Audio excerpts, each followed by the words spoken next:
Halo, selamat malam pemirsa TVRI dimanapun Anda berada. Saudara, Pengadilan Tinggi DKI Jakarta menggelar sidang pembacaan putusan banding terkait dengan gugatan Partai Prima melawan KPU hari ini. Dan putusan banding tersebut digelar atas upaya banding yang diajukan oleh Komisi Pemilihan Umum karena keberatan dengan vonis Pengadilan Negeri Jakarta Pusat yang menghukum KPU tidak melaksanakan sisa tahapan pemilu 2024. Dan Pengadilan Tinggi DKI Jakarta membatalkan putusan Pengadilan Negeri Jakarta Pusat terkait dengan penundaan pemilu tahun 2024 dan tahapan pemilu akan tetap dilanjutkan sesuai dengan rencana. Sementara itu menindaklanjuti apa yang berlangsung hari ini, Partai Prima akan membahas tentang putusan dari Pengadilan Tinggi DKI Jakarta yang menolak gugatannya, dan Prima juga menyatakan tidak mau tergesa-gesa untuk menyikapi putusan itu dengan mengajukan kasasi. Kita akan bahas bagaimanakah kelanjutan terkait dengan putusan penundaan pemilu 2024 bersama dengan narasumber yang sudah hadir secara daring. Kali ini bersama saya Ardianto Wijaya. Kita sapa satu persatu dulu narasumber yang sudah tergabung via daring. Ada Pak Gus Pardi Gaus, anggota Komisi 2 DPR RI. Pak Gus Pardi, selamat malam, salam sehat Pak. Assalamualaikum. Selamat malam, salam sehat. Waalaikumsalam warahmatullahi wabarakatuh. Baik, dengan Jaya di studio, terima kasih sudah bergabung bersama kami malam hari ini. Sehat, Mas Jaya. Ya, Mbak Titi Anggra ini anggota Dewan Pembina Perludem. Mbak Titi, selamat malam, Assalamualaikum. Salam sehat Mbak. Waalaikumsalam warahmatullahi wabarakatuh. Selamat malam, Mas Jaya, sehat-sehat. Baik, terima kasih sudah bergabung. Dan juga Mbak Bivitri Susanti, pakar hukum tata negara. Mbak Bivitri, selamat malam, salam sehat Mbak. Selamat malam, salam sehat semuanya. Baik, terima kasih sudah bergabung. Bang Jari Sumampo, Koordinator Komite Pemilih Indonesia. Bang Jari, selamat malam. Siapa? Baik, Bang Jari, sudah tersambung? Ya, nanti kita akan mencoba menghubungi kembali Bang Jari yang sudah tersambung via daring. Untuk yang pertama saya akan ke Mbak Titi terlebih dahulu sebelum saya akan ke Mbak Bivitri dan juga Pak Gus Pardi. Mbak Titi, Anda melihat putusan yang dibatalkan dan pemilu sesuai dengan rencana, sesuai dengan jadwal terkait dengan yang kemarin diajukan oleh KPU. Apa yang Anda lihat dari hasil sidang putusan tadi, Mbak Titi?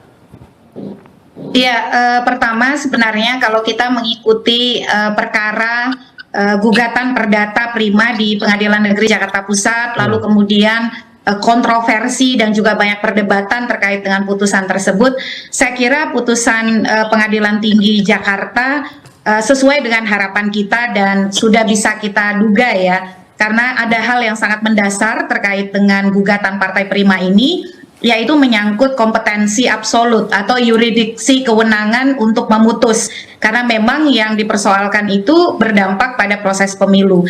Nah, ada beberapa hal yang menjadi implikasi dari putusan Pengadilan Tinggi Jakarta. Yang pertama, Pengadilan Tinggi Jakarta menegaskan soal sistem penegakan hukum pemilu yang memang harus mengacu kepada Undang-Undang Nomor 7 Tahun 2017 tentang pemilihan umum. Jadi di sini sebenarnya makin mengokohkan bahwa mekanisme keadilan pemilu atau electoral justice sebagai sistem yang menaungi penyelesaian berbagai masalah hukum pemilu mestinya menjadi pedoman para pihak di dalam menangani berbagai masalah-masalah hukum yang timbul di dalam proses pemilu.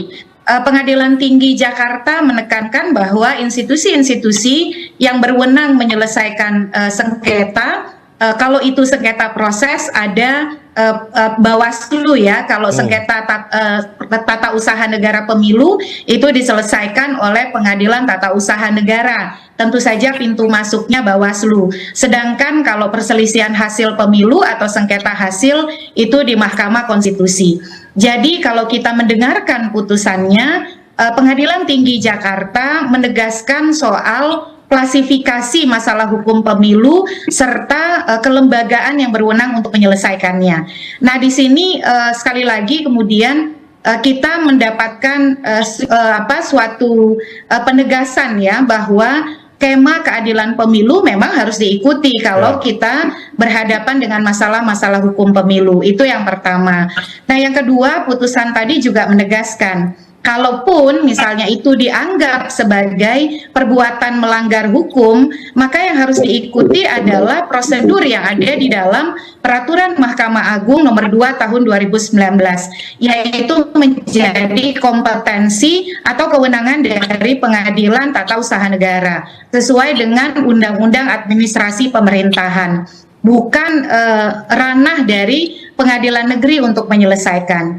Dan kalau kita cermati juga rilis dari KPU menyatakan bahwa terkait dengan perkembangan terkini, misalnya KPU tetap akan melaksanakan putusan Bawaslu terkait dengan penanganan pelanggaran administratif yang diputuskan atas laporan dari Prima, di mana memerintahkan KPU untuk melaksanakan verifikasi administrasi, dan sekarang prosesnya sedang berlangsung, yaitu perbaikan verifikasi faktual.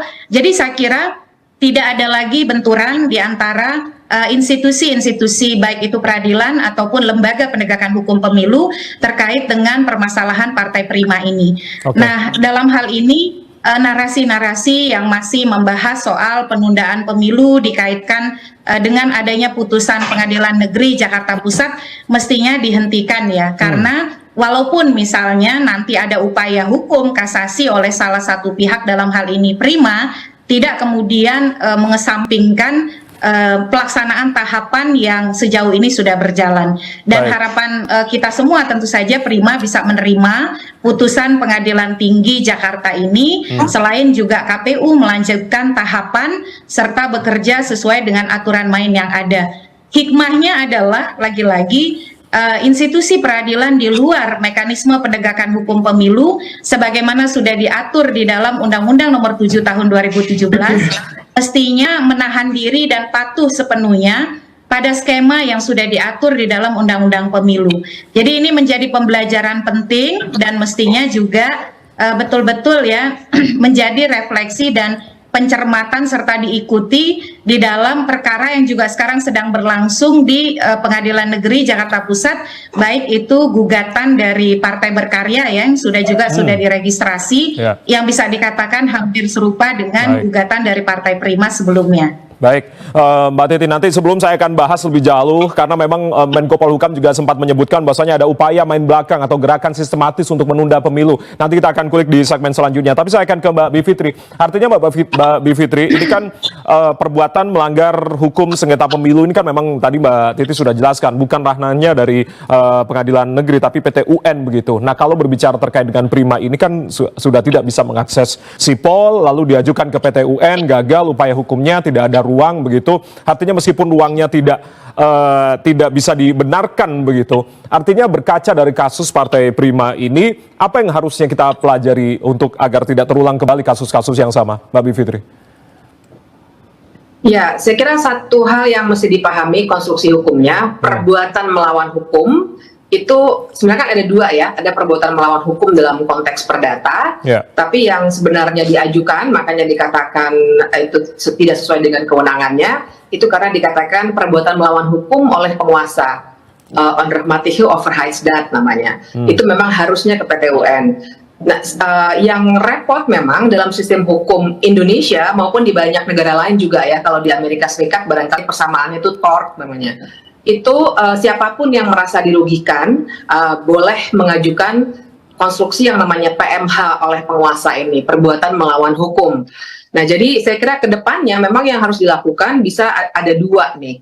Yang pertama adalah untuk mengembalikan persoalan-persoalan electoral justice ini dalam konteks undang-undang pemilu, karena kita harus lihat juga nih semuanya ya pemirsa, bahwa kenyataannya memang PMH ini seringkali digunakan dalam banyak kasus, bahkan sebelum kasus Partai Prima yang kemudian disusul oleh Partai Berkarya sekarang ini sedang dalam proses.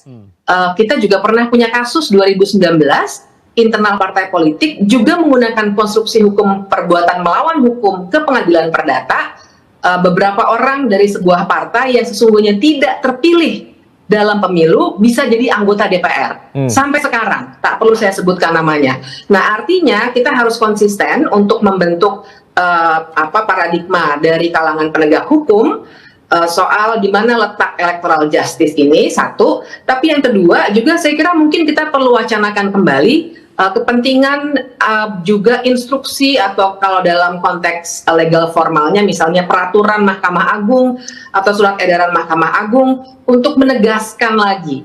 Walaupun kita paham sudah ada peraturan Mahkamah Agung nomor 2 tahun 2019 yang mengatakan bahwa unremitting overrides dat itu perbuatan melawan hukum oleh penguasa harusnya masuk ke PT UN, bukan pengadilan negeri. Tapi dalam konteks itu pun harus diperkecil lagi. Kalau konteksnya pemilu, nah jadi bukan hanya PMH oleh penguasa, dalam konteks pemilu lebih khusus lagi sudah ada jalur-jalur yang disediakan. Ini yang saya kira harus diinstruksikan dengan jelas bahwa electoral justice tidak bisa disamakan dengan berbagai macam forum hukum lainnya.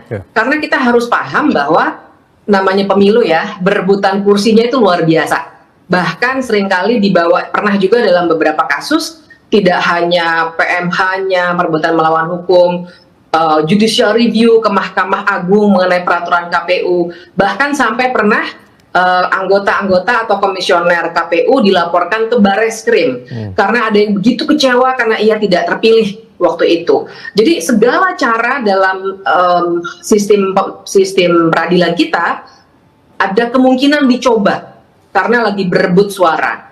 Jadi saya kira perlu ada ketegasan juga dari Mahkamah Agung untuk memastikan supaya electoral justice ini tetap terjaga jalurnya, begitu Mas. Ya, ketegasan dari MA untuk jalur dari electoral justice tetap terjaga.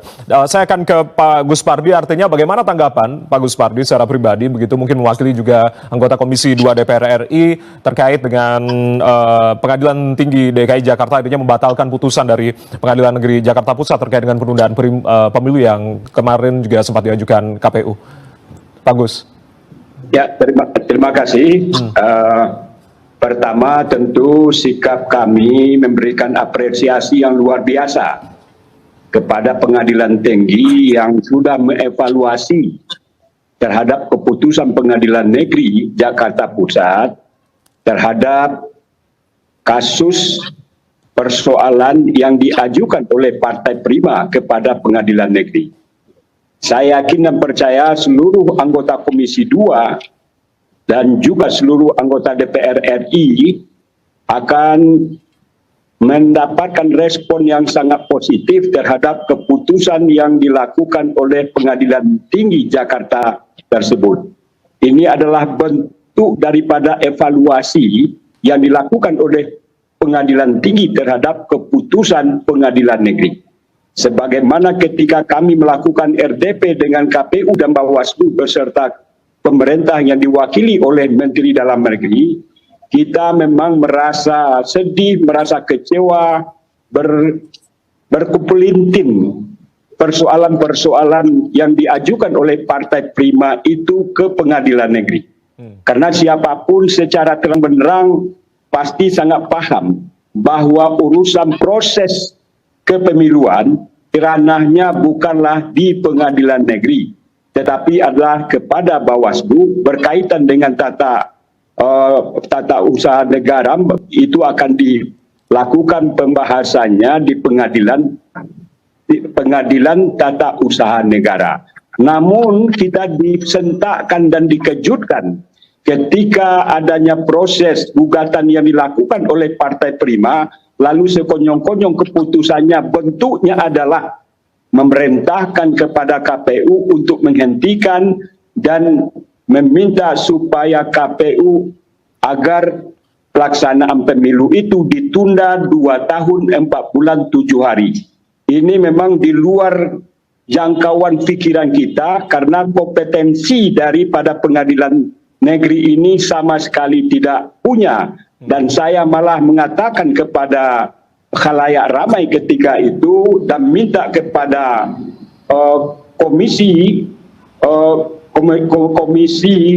pengadilan untuk memeriksa para yang terlibat di dalam pengadilan ini. Karena apa? Karena saya tahu persis bahwa untuk masuk menjadi hakim di Pengadilan Negeri Jakarta ini tidaklah sesuatu yang mudah dan gampang. Dan mereka-mereka itu adalah orang yang mumpuni, orang yang punya track record yang panjang.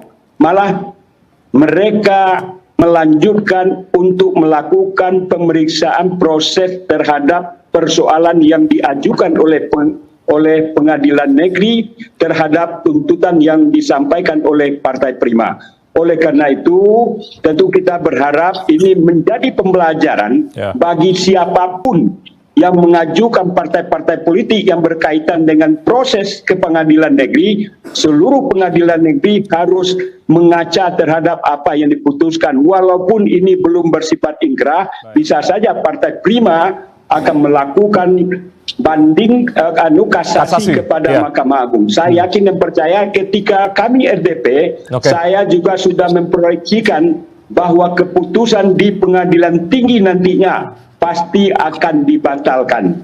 Dan proyeksi yang kami lakukan itu ternyata hari ini disampaikan oleh putusan pengadilan tinggi bahwa apa yang kami perkirakan menjadi sebuah kenyataan. Tentu kita berharap ke depan agar hal-hal yang berkaitan dengan masalah kompetensi ini harus betul-betul dijalankan oleh lembaga pengadilan apapun nama pengadilannya. Dan kita berharap dengan adanya keputusan ini, di mana partai berkarya sedang melakukan juga persoalan yang sama kepada pengadilan negeri, mudah-mudahan ini menjadi pembelajaran, bisa juga menjadi referensi bagi hakim yang akan memutuskan persoalan partai karya ini untuk tidak memproses, karena ini bukan merupakan ranah bagi pengadilan negeri untuk memproses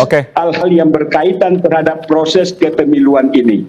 Dan tentu kita berharap mudah-mudahan tidak ada lagi gonjang-ganjing yang menyampaikan bahwa ada kesan bahwa pelaksanaan pemilu itu akan ditunda dan yang melakukannya itu adalah pada ranahnya DPR terutama Komisi 2. Ini adalah terbantahkan. Kami sama sekali tidak tahu menahu tentang persoalan yang diajukan oleh Partai Prima. Lalu sekonyong-konyong kami dapat berita dari berbagai mass media, ternyata Partai Prima mengajukan ke Pengadilan Negeri dan Pengadilan Negeri memutuskan sebagaimana yang kita saksikan bersama dari berbagai media yang kita baca dan yang kita lihat. Baik, tidak terlalu mengagetkan begitu ya bagi Komisi 2 DPR RI, karena memang sudah diprediksi terkait dengan membatalkan putusan Pengadilan Negeri Jakarta Pusat. Pak Gus Pardi tadi mengatakan hal itu. Tapi nanti apakah ada upaya-upaya, karena memang isu penundaan pemilu ini selalu bergulir setiap tahunnya, setiap tahapan, apalagi ini sudah mendekati. Saya akan minta tanggapan selanjutnya di segmen-segmen selanjutnya. Bang Jerry sudah bergabung bersama kami ya, Bang Jerry Sumampo, Koordinator Komite Pemilih Indonesia. Bang Jerry, selamat malam. Selamat malam. Baik, Sorry, nanti tadi agak ada gangguan tadi ya. Ya, Bang Jerry, nanti saya akan minta tanggapan Anda terkait dengan putusan penundaan pemilu 2024. Usai jeda, kita akan kembali. Tetaplah bersama kami di Dialog Indonesia Bicara TVRI. Kami kembali saat lagi. Malam hari ini kita masih menyoroti terkait dengan pembacaan hasil putusan terkait dengan memori banding yang diajukan oleh KPU terkait dengan putusan Pengadilan Negeri Jakarta Pusat yang salah satunya poinnya tentang penundaan pemilu selama 2 tahun. Masih bersama dengan Pak Gus Pardi Gaus, Komisi 2, Mbak Titi Anggraini, Perludem, Mbak Bivitri, pakar hukum tata negara, dan juga Bang Jerry Sumampo, Koordinator Komite Pemilih Indonesia. Saya akan ke Bang Jerry kembali. Bang Jerry, artinya ini kalau berbicara terkait dengan apa yang tadi sudah diungkapkan oleh sejumlah narasumber, bagaimana tanggapan Anda? Anda belum memberikan tanggapan terkait dengan putusan dari Pengadilan Tinggi DKI Jakarta yang membatalkan putusan Pengadilan Negeri Jakarta Pusat ini. Bang Jerry. Ya, saya kira kita gembira karena ada kepastian tentang sesuatu yang menjadi tidak pasti ya, karena putusan Pengadilan Negeri Jakarta Pusat itu, meskipun kita juga agak miris kalau kepastian seperti itu ditempuh ya lewat jalur yang seperti sekarang ini ya. Jadi Pengadilan Tinggi sudah mengoreksi dan membatalkan putusan Pengadilan Negeri. Saya kira itu baik dengan sendirinya. Ke depan kasus-kasus seperti ini semestinya tidak terjadi lagi, termasuk yang sekarang sedang berlangsung dengan partai berkarya. Nah, cuma begini ya, ini kan oleh KPU-nya sendiri dianggap sebagai sebuah proses yang tidak semestinya, bahkan oleh kita semua menganggap begitu.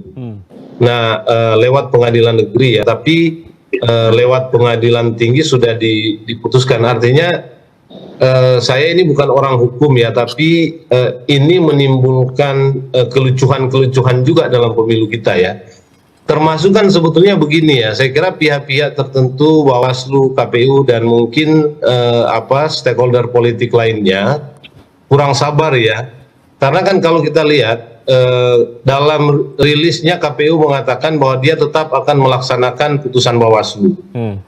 Nah, putusan Bawaslu dikeluarkan kan dengan merujuk pada putusan Pengadilan Negeri Jakarta Pusat yang hari ini itu dibatalkan oleh Pengadilan Tinggi gitu. Jadi ini juga agak agak menimbulkan kebingungan hukum ya bagi orang-orang seperti saya ini yang tidak belajar hukum secara khusus ya.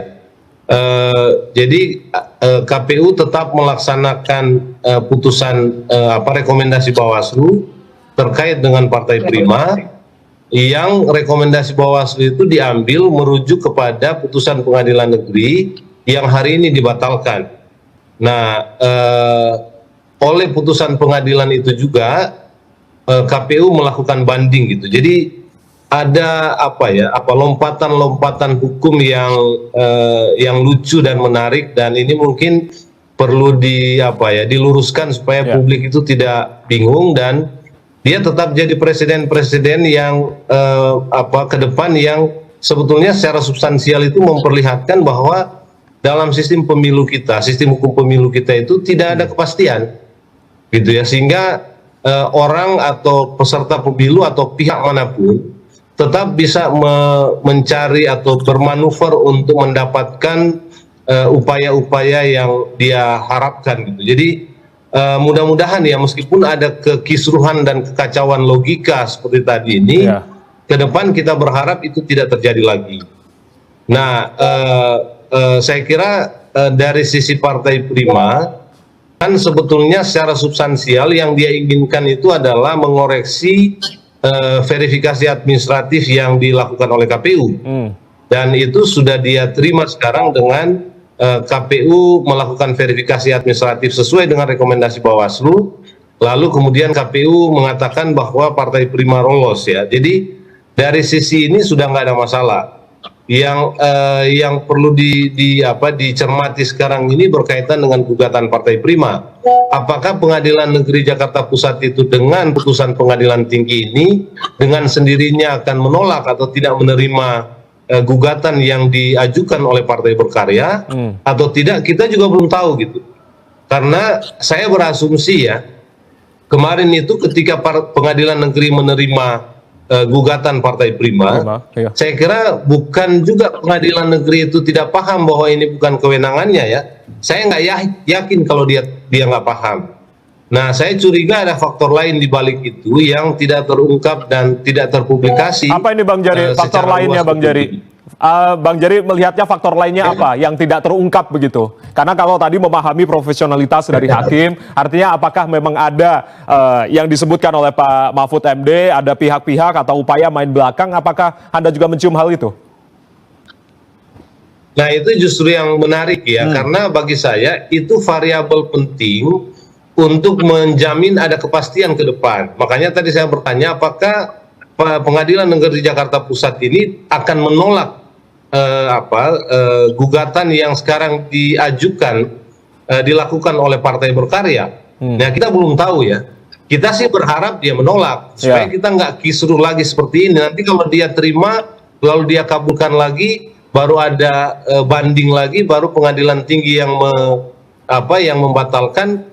Kan jadi lucu ini pemilu kita ya. Makanya kita berharap ya pihak-pihak yang punya kaitan ya dengan persoalan atau persoalan-persoalan hukum pemilu kita, atau yang kemudian bisa dikaitkan atau bisa mengaitkan dirinya, sebaiknya itu lebih logis dan proporsional ya, tidak mengambil kasus-kasus yang bukan menjadi kewenangannya supaya tidak menimbulkan spekulasi-spekulasi yang macam-macam ya. terkait dengan ini ada isu penundaan pemilu dan seterusnya gitu. Jadi saya curiga sebagaimana mungkin Pak Mahfud mengatakan itu.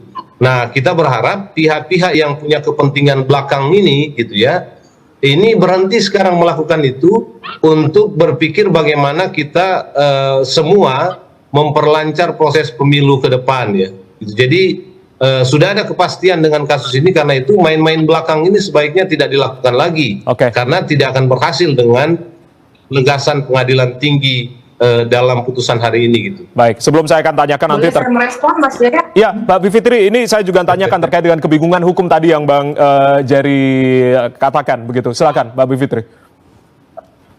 Ya, jadi saya mau menanggapi persis sekali pernyataannya Bang Jerry, karena saya kira kita juga tidak bisa polos saja untuk melihat bahwa advokat-advokat yang menerima supaya menjadi advokat yang mengajukan gugatan ke pengadilan negeri itu polos belaka begitu ya, menjalankan profesinya. Jadi saya kira kita mesti melihat dua hal di sini.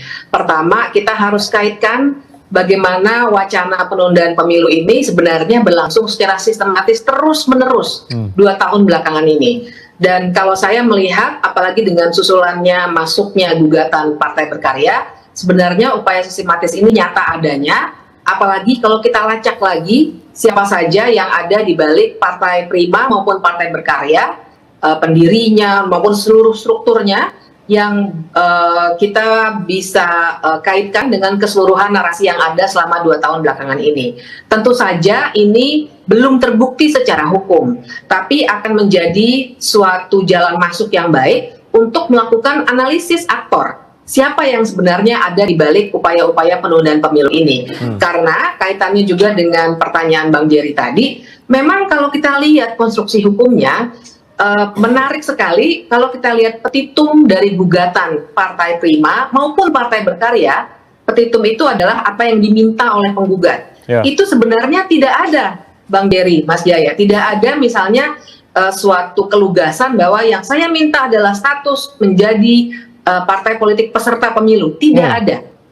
Petitumnya berisi minta menunda pemilu supaya ada waktu untuk verifikasi betul ada kaitannya. Tapi artinya sebenarnya tidak ada keterkaitan langsung antara gugatan per PMH oleh penguasa itu dengan status dari Partai Prima sendiri. Sehingga sebenarnya sudah terjadi diskusi setelah itu, karena banyak sekali pertanyaan dari kami kepada kawan-kawan Partai Prima. Jawabannya adalah, ya itu kami lakukan karena kami merasa terzolimi.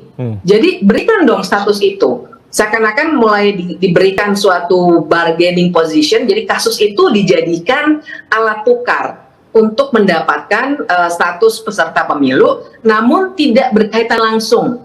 Gitu. Jadi sebenarnya ini PMH oleh penguasa itu konstruksinya betul-betul berbeda dengan apa yang diatur dalam Undang-Undang Pemilu 7/2017. Nah, yang kedua juga saya ingin menanggapi Bang Jerry dalam konteks hakim-hakim yang memutus.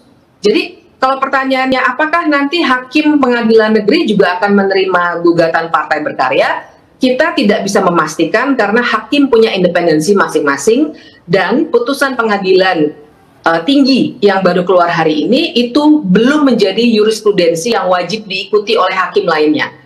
Untuk menjadi jurisprudensi itu selain putusan harus berkekuatan hukum tetap, juga harus ditetapkan oleh Mahkamah Agung. Nah ini jadi belum, bahwa dia bisa menjadi acuan jelas.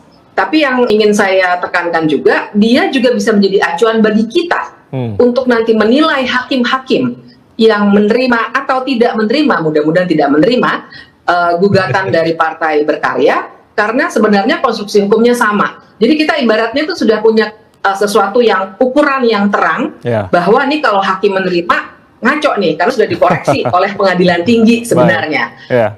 Jadi kita jadi bisa menjadi suatu alat kontrol bagi kita juga, walaupun ini putusan ini belum berkekuatan hukum tetap. Jadi dan artinya yang harus dilakukan kemudian adalah untuk Komisi Yudisial maupun Badan Pengawas Mahkamah Agung untuk melanjutkan memeriksa hakim-hakim yang sudah memutus perkara Partai Prima di pengadilan negeri, supaya kemudian juga menjadi presiden dalam tanda kutip bagi hakim-hakim yang akan menangani perkara partai berkarya. Mungkin seperti itu yang kita harus lihat secara utuh dari segi hukum.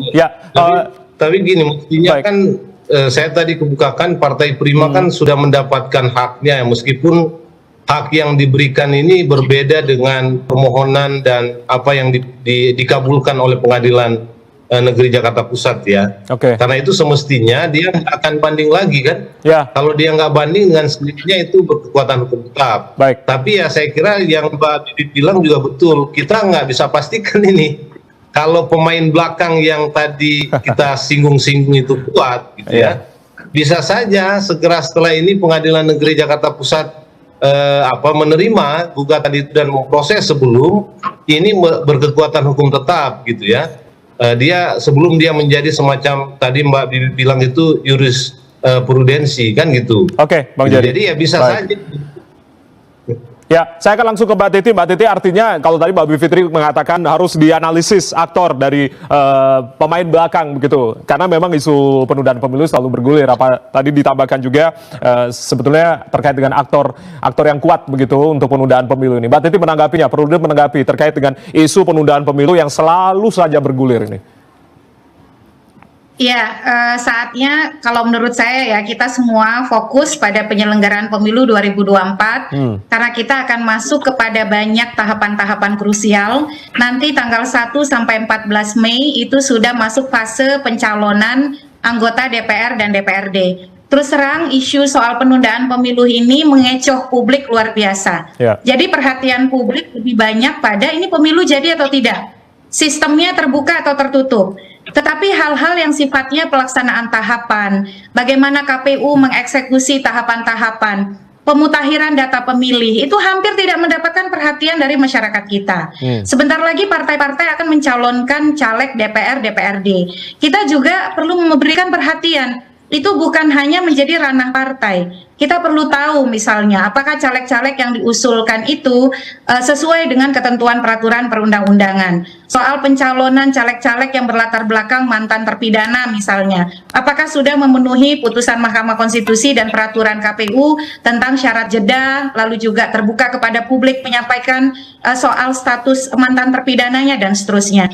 Jadi jangan sampai masyarakat kita akhirnya tidak terlalu memberi atensi kepada tahapan-tahapan pemilu. Apalagi misalnya pelaksanaan verifikasi partai politik kemarin, itu memang banyak kontroversi dan dugaan-dugaan praktik-praktik yang mengarah kepada pelanggaran. Nah ini yang kemudian tidak boleh berlanjut. Jadi kita tidak mau berpemilu sekedar berpemilu. Pemilunya harus tepat waktu, tetapi juga bersih, bebas pelanggaran. Nah karena itu bagi saya, bagaimana sekarang ini kita kawal pemilunya tepat waktu, narasi penundaan berhenti, dan kita terus memberikan kontrol ya kepada elit politik kita untuk tidak terus menarasikan penundaan. Di saat yang sama kita juga mengajak masyarakat untuk betul-betul mengawasi dan mengawal pelaksanaan tahapan pemilu. Karena kita tidak mau pemilunya itu tidak berkualitas, tidak kredibel, apalagi sekarang sedang proses seleksi penyelenggara pemilu. Pak Gus Pardi pasti tahu sekali ada beberapa masalah di dalam proses rekrutmen. Nah, saat ini saya kira itu juga jadi tantangan penting, Mas Jaya ya. Bagaimana kemudian menarik kembali konsentrasi publik kita untuk terlibat dan juga fokus mengawasi pelaksanaan tahapan pemilu. Nah, itu yang kalau bagi saya saat ini menjadi salah satu perhatian yang juga harus kita betul-betul sampaikan kepada publik kita untuk tidak abai begitu. Baik, mengawal dan juga mengawasi terkait dengan tahapan pemilu yang lebih penting, tidak hanya berbicara terkait dengan penundaan pemilu dan juga proporsional terbuka dan juga tertutup, itu yang Mbak Titi katakan. Saya akan minta tanggapan dari Pak Gus Pardi dari Komisi 2 terkait dengan upaya atau tadi beberapa pihak analisis aktor tadi. Mbak Bivitri mengatakan harus kita tahu juga sebetulnya siapa sebetulnya aktor-aktor di balik penundaan pemilu ini. Kita akan ke Pak Gus Pardi. Pak Gus Pardi, apakah benar ini Anda kan selaku wakil rakyat, artinya kita juga harus tahu sebetulnya siapa sebetulnya aktor-aktor di balik penundaan pemilu yang isunya selalu bergulir ini Pak Gus Pardi. Apa benar ada aktor-aktor yang main belakang ini Pak Gus Pardi? Ya, terima kasih. Saya selalu menyampaikan dan menyatakan bahwa terutama kami-kami anggota Komisi 2 tidak pernah membicarakan apalagi membahas tentang adanya upaya-upaya untuk melakukan penundaan pemilu. Ini yang ingin saya sampaikan adalah ranah di DPR tidak pernah bicara tentang penundaan pemilu. Dan itu selalu kami sampaikan ketika RDP. Malah kami dan saya paling keras menyatakan, jangan-jangan Bawaslu punya indikasi untuk melakukan penundaan pemilu ini. Bawaslu justru? Karena apa? Pak Gus?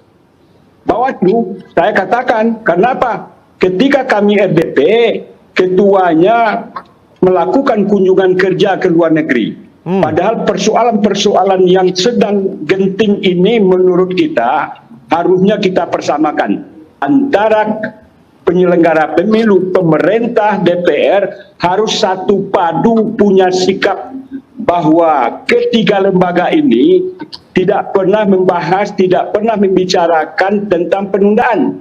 Dan itu silakan dilihat di YouTube, silakan menghadiri rapat-rapat ketika kita melakukan pembahasan tentang persoalan kepemiluan ini, juga bicara tentang PKPU dan lain sebagainya. Oleh karena itu saya ingin sampaikan kepada masyarakat bahwa DPR tidak pernah bicara, karena DPR itu kompetensinya ada di Komisi 2, kami dan saya selalu menegaskan kepada pemerintah, juga kepada penyelenggara pemilu agar taat azas, taat hukum. Jangan ada satupun lembaga di Komisi 2 ini termasuk mitranya untuk punya niat untuk melakukan penundaan itu.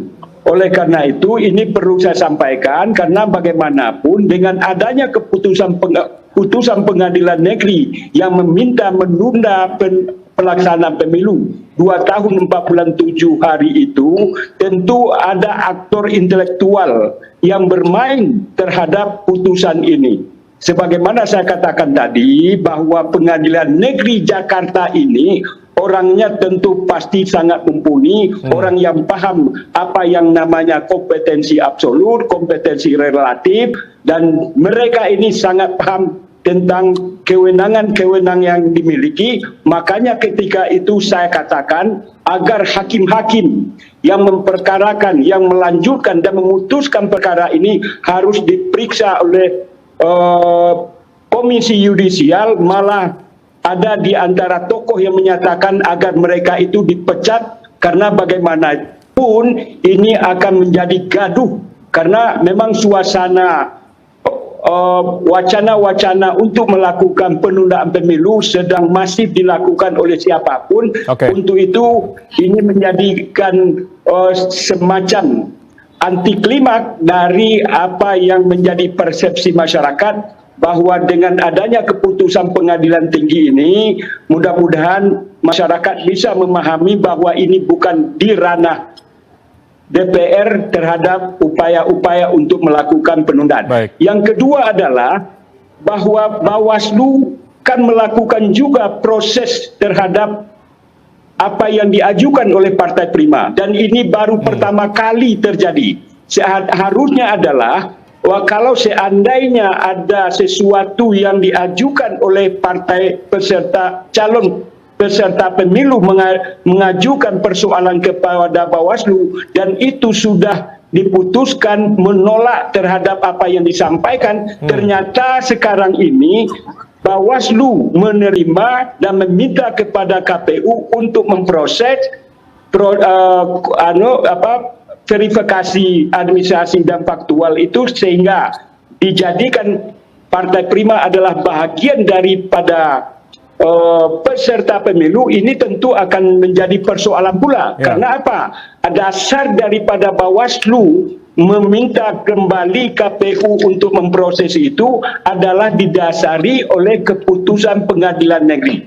Ternyata keputusan pengadilan negeri ini sudah dievaluasi oleh pengadilan tinggi, di mana semua keputusan-keputusan yang ditetapkan oleh pengadilan negeri dievaluasi dan dibatalkan oleh pengadilan tinggi Jakarta. Oleh karena itu ini juga menjadi diskursus bagi kita, apakah Partai Prima itu layak menjadi peserta pemilu atau bagaimana? Ini tentu saya minta kepada para pakar untuk menyikapi keputusan pengadilan tinggi ini karena berkaitan terhadap adanya kebijakan yang dilakukan oleh Bawaslu untuk meminta kembali KPU untuk memproses, itu didasari oleh keputusan pengadilan negeri. Itu ini juga menjadi bahagian penting yang perlu kita bicarakan. Bukanlah berarti saya suka atau tidak suka terhadap keputusan yang diambil mengenai Partai Prima belakangan ini. Tentu kita harus taat azas, taat hukum.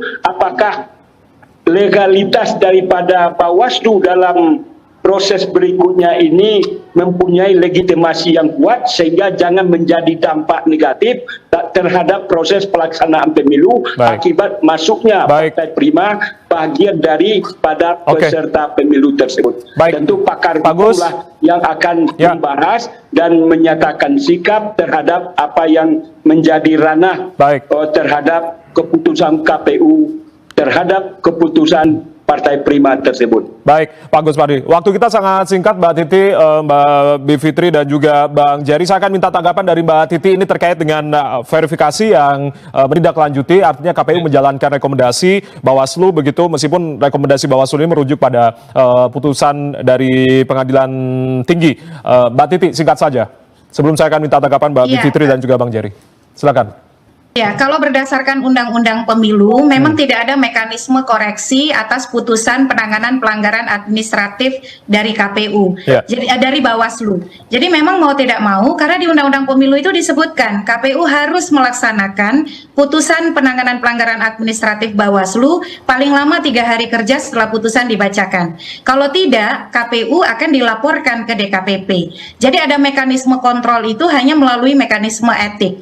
Jadi ini memang juga menjadi pembelajaran bagi Pak Gus Pardi dan kawan-kawan bahwa ke depan ada hal-hal yang memang juga harus ditata dari Undang-Undang Pemilu kita. Karena penanganan pelanggaran administratif dari Bawaslu yang bersifat final dan mengikat, tidak ada upaya hukum, itu menciptakan aktivisme yudisial, tanda kutip, yang luar biasa. Dan itu juga kalau tidak betul-betul diberi rambu bisa menimbulkan problem hukum yang baru. Termasuk pada Pilkada 2020 dan Pemilu 2019 ketika sudah ada perkara masuk ke Mahkamah Konstitusi soal perselisihan hasil, masih ada putusan-putusan Bawaslu soal penanganan pelanggaran administratif yang dikeluarkan.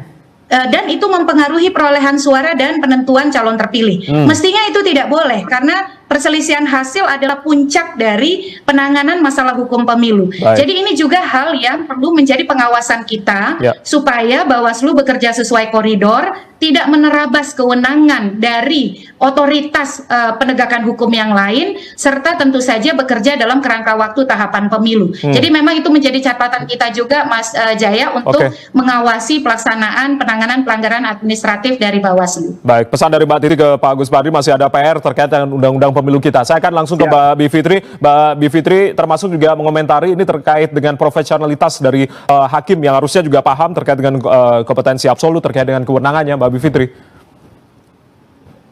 Ya, saya kira saya mau menanggapi dua. Kalau soal hakim, jelas berarti proses di Komisi Yudisial maupun di Mahkamah Agung, Badan Pengawas, itu harus diteruskan dan meskipun tidak prosesnya adalah proses etik, tidak akan mengubah isi putusan bagaimanapun, tapi soal aktor ini tetap harus ditelusuri lebih jauh dan jangan sampai ini menjadi suatu cara yang akan digunakan terus-menerus nanti oleh banyak aktor peserta pemilu lainnya yang melihat bahwa hakim adalah the weakest link, orang-orang yang gampang dipengaruhi, paling tidak ada asumsi seperti itu, supaya mereka akan menggunakan segala cara untuk memenangkan proses.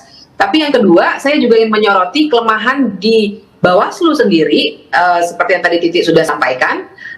Saya kira yang terjadi kemarin itu kan seperti reaksioner Bawaslunya, sehingga muncullah semacam cara baru seakan-akan untuk menggunakan PMH oleh penguasa ini di pengadilan negeri, makanya diikuti oleh Partai Berkarya, seakan-akan bisa jadi alat tukar baru bagi Bawaslu untuk memberikan keputusan yang baru. Saya kira ini juga bahaya ke depannya. Dan tentu saja untuk peserta pemilu juga, Mas Jaya, saya kira begitu seseorang komit untuk menjadi peserta pemilu, etik bernegara harus jalan, tidak bisa minta menunda pemilu dengan cara seperti ini. Baik.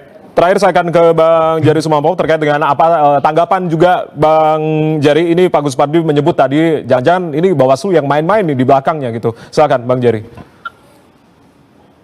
Iya, saya kira orang bisa curiga seperti itu ya, karena kan Bawaslu dulu putuskan bahwa Partai Prima itu KPU melakukan verifikasi 1 hari.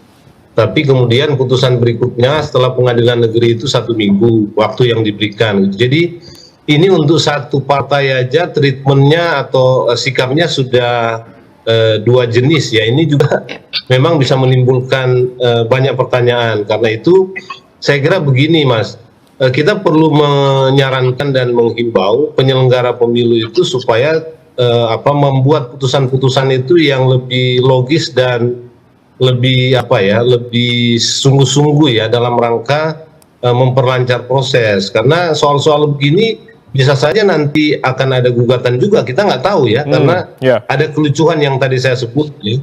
Jadi perlu ketegasan untuk mengambil sikap-sikap yang lebih rasional, objektif dan sesuai dengan norma dan koridor hukum yang ada. Yang kedua saya kira kita menghimbau juga pihak-pihak yang terkait dengan pemilu ya, semua pihak yang terkait untuk melaksanakan seluruh proses termasuk dengan soal-soal yang ada kaitannya dengan hukum ya, sengketa itu secara betul sesuai dengan sesuai dengan aturan yang ada. Jangan mengambil atau melakukan manuver-manuver yang tidak sesuai dengan aturan. Karena saya kira ruang-ruang itu kalau dipolitisir ya, ditunggangi oleh kepentingan politik, bisa saja terbuka. Dan saya menilai apa yang terjadi dalam kelima itu dalam kerangka itu. Dan isunya kan bisa liar kemana-mana ya. Penundaan pemilu dan lain-lain. Kan kita tidak stabil dan energi kita keluarkan terlalu banyak untuk urusan-urusan yang tidak perlu dalam hal pemilu. Begitu Mas. Ya, terima kasih Bang Jerry, Mbak Bivitri, Mbak Titi, Pak Gus Pardi sudah bergabung bersama kami. Kita akan terus kawal bersama karena ini masih ada proses lanjutan. Nanti Prima akan mengajukan kasasi, lalu masih ada Partai Berkarya dan kita harus kawal bersama. Tidak hanya penundaan pemilu, tidak hanya proporsional terbuka atau tertutup, tapi juga kawal dan juga awasi terkait dengan tahapan pemilu tadi yang Mbak Titi katakan. Terima kasih Mbak Titi, Pak Gus Pardi, Bang Jerry, Mbak Bivitri. Salam sehat selalu. Salam untuk keluarga. Terima kasih. Salam sehat. Baik, dan saudara demikianlah Dialog Indonesia Bicara edisi kali ini. Saya Ardianto Wijaya mengucapkan terima kasih atas perhatian Anda. Selamat malam, sampai jumpa.